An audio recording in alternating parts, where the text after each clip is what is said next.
राज्य में कार्यरत शिक्षकों की हाजिरी मोबाइल ऐप से हो जाने से।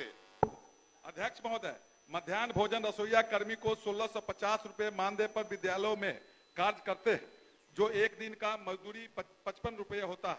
इस महंगी व्यवस्था में यह राशि काफी कम है। जो वर्ष 2004 से 2014 तक चौकीदार दफ्तार के आश्रितों की बहाली जो प्रक्रिया से वंचित होगी, जिसको सरकार ने अपना नियमावली में लाया, जो वंचित हो गया उसको सरकार बहाली करना चाहती है कि नहीं? इधर पढ़िए ना, पढ़िए। अध्यक्ष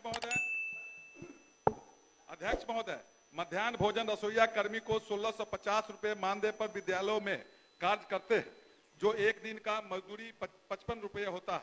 इस महंगी व्यवस्था में यह राशि काफी कम है। अस्तु 22,000 रुपये प्रति माह मानदेय इस कर्मियों को देने की मांग सरकार से करता हूं।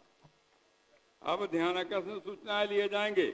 आपने होगा हो गया महोदय। अध्यक्ष महोदय, पश्चिम चंपारण जिला अंतर्गत मैनाटांड प्रखंड के डामरापुर पंचायत का उत्क्रमित मध्य विद्यालय तिलोजपुर और सिकटा प्रखंड के सिरिसिया पंचायत का मध्य विद्यालय गुलरिया ध्वंस होने की स्थिति में है।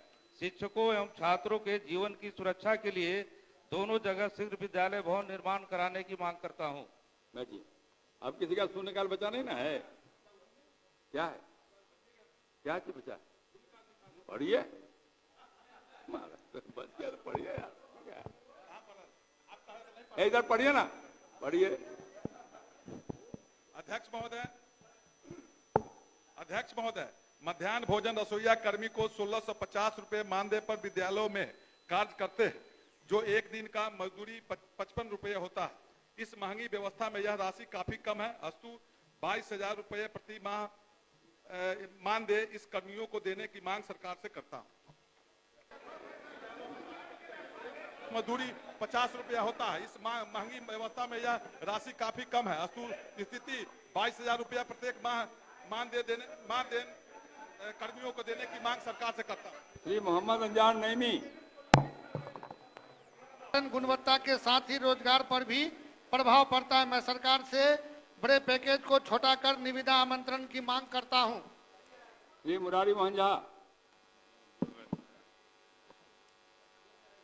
अध्यक्ष महोदय, राज्य में कार्यरत शिक्षकों की हाजिरी मोबाइल ऐप से हो जाने से कई बार तकनीकी कारण से हाजिरी नहीं बन पाती है और वेतन कट जाता है। ऐसे शिक्षकों का कटा हुआ वेतन वापस करने और भौतिक उपस्थिति के आधार पर भुगतान करने की सरकार से मैं मांग करता हूं। गोपाल रविदास। माननीय अध्यक्ष महोदय, बिहार में तमाम गरीबों को 200 यूनिट बिजली फ्री और पुराना बकाया बिल माफ करने की मांग सदन के माध्यम से करता हूं। श्री सदेव राम।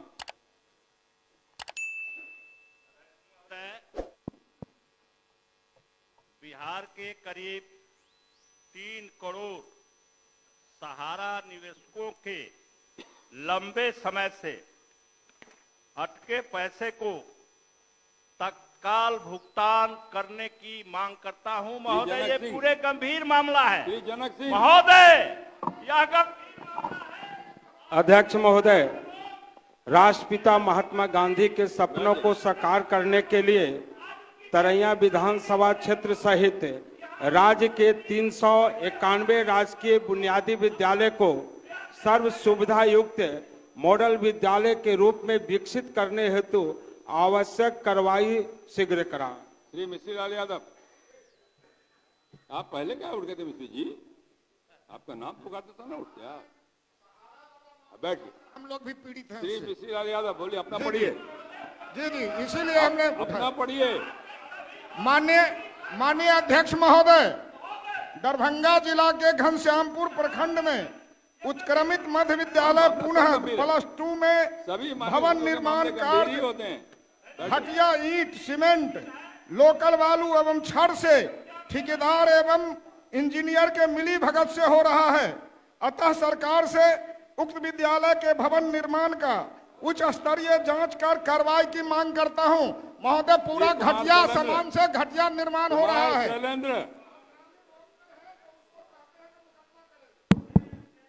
अध्यक्ष महोदय, भागलपुर जिला अंतर्गत खरीक प्रखंड के लोकमानपुर पंचायत कोसी नदी के उस पार अवस्थित होने के कारण नियमित रूप से बिजली नहीं मिल पाती है।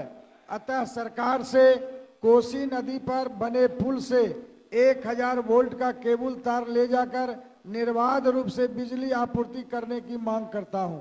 श्रीमती रश्मि वर्मा। माननीय अध्यक्ष महोदय, नरकटियागंज शहर में जर्जर बिजली की तार पोल से लटकी हुई है, जिसमें हमेशा दुर्घटना की संभावना बनी रहती है। मैं सरकार से नरकटियागंज शहर में की सभी नंगी तारों को केबल तार में तब्दील करते हुए अंडरग्राउंड करने की सदन के माध्यम से मांग करती हूँ। श्री लखेंद्र कुमार रोशन, बोलिए, पूरक पूछिए रोशन जी। महोदय, आंसर जो है पोर्टल पर नहीं डाउनलोड है महोदय, आंसर मंत्री जी बता दें।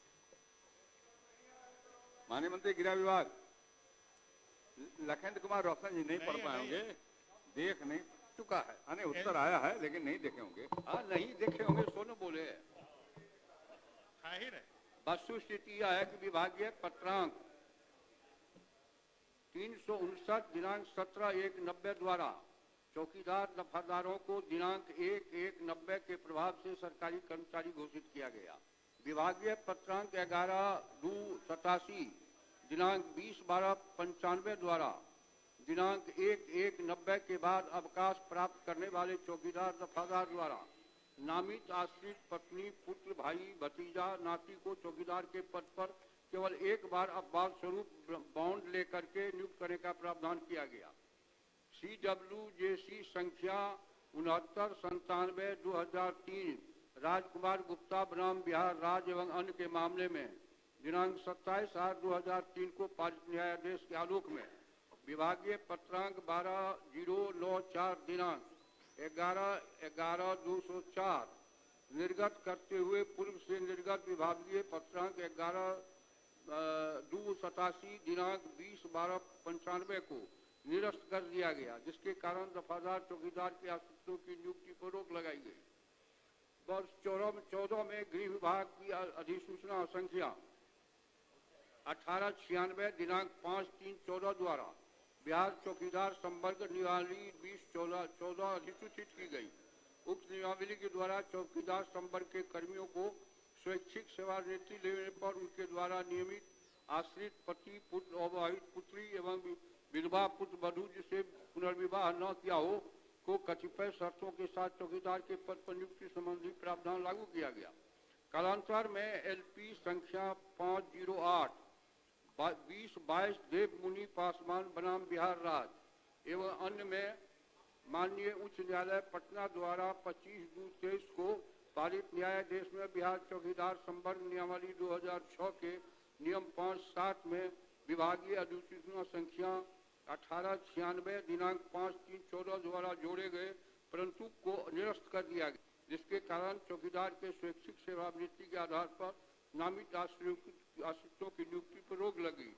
अतएव उपयुक्त वर्णित तथ्यों के परिप्रेक्ष्य में 90 से 5014 तक के शेष बचे सेवानिवृत्त दफादार चौकीदार के आश्रितों को नियुक्ति की मांग विचारणीय नहीं है।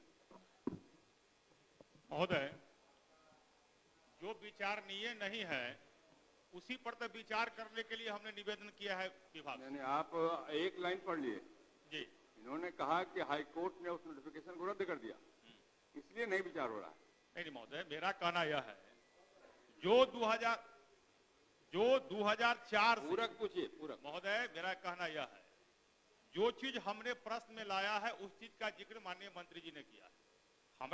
मेरा यह कहना है जो वर्ष 2004 से 2014 तक चौकीदार दफदार के आश्रितों की बहाली जो प्रक्रिया से वंचित होगी, जिसको सरकार ने अपना नियमावली में लाया, जो वंचित हो गया उसको सरकार बहाली करना चाहती है कि नहीं?